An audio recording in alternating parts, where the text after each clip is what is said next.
Les joints d'étanchéité sont essentiels pour toute maison. Ils empêchent l'eau et l'air de s'infiltrer là où ils ne devraient pas. Cela protège votre maison des dommages.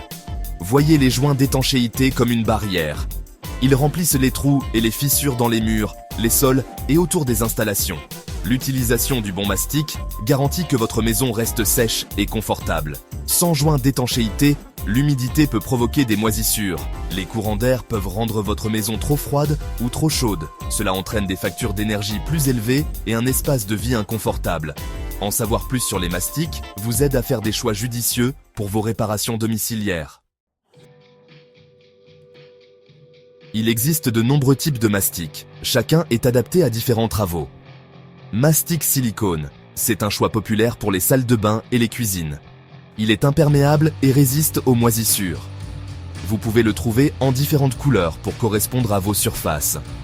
Mastic acrylique au latex. Ce mastic est facile à nettoyer à l'eau. C'est un bon choix pour sceller les espaces autour des fenêtres et des portes. Cependant, il n'est pas aussi imperméable que le silicone.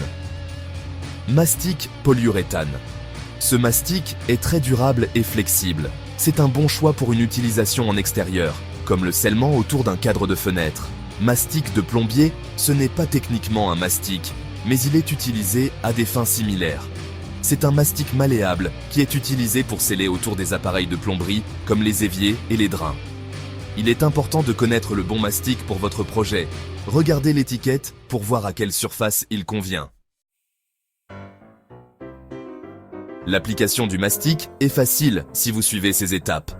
Tout d'abord, nettoyez la surface. Assurez-vous que la zone est sèche et exempte de poussière et de débris. Utilisez un nettoyant adapté à la surface sur laquelle vous travaillez.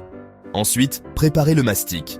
Coupez l'extrémité du tube de mastic à un angle de 45 degrés. Insérez le tube dans un pistolet à calfeutrer. Ensuite, appliquez le mastic. Tenez le pistolet à un angle de 45 degrés et appliquez une pression uniforme. Exécutez un cordon de mastic sur toute la longueur de l'espace ou de la fissure. Enfin, lissez le mastic. Utilisez un doigt humide ou un outil de lissage pour créer une finition lisse et uniforme. Nettoyez immédiatement tout excès de mastic. Même les bricoleurs expérimentés font des erreurs avec le mastic. Voici comment les éviter. Ne pas nettoyer correctement la surface. Cela empêchera le mastic d'adhérer correctement. Nettoyez et séchez toujours soigneusement la surface. Utilisez le mauvais type de mastic. Assurez-vous de choisir un mastic adapté au travail.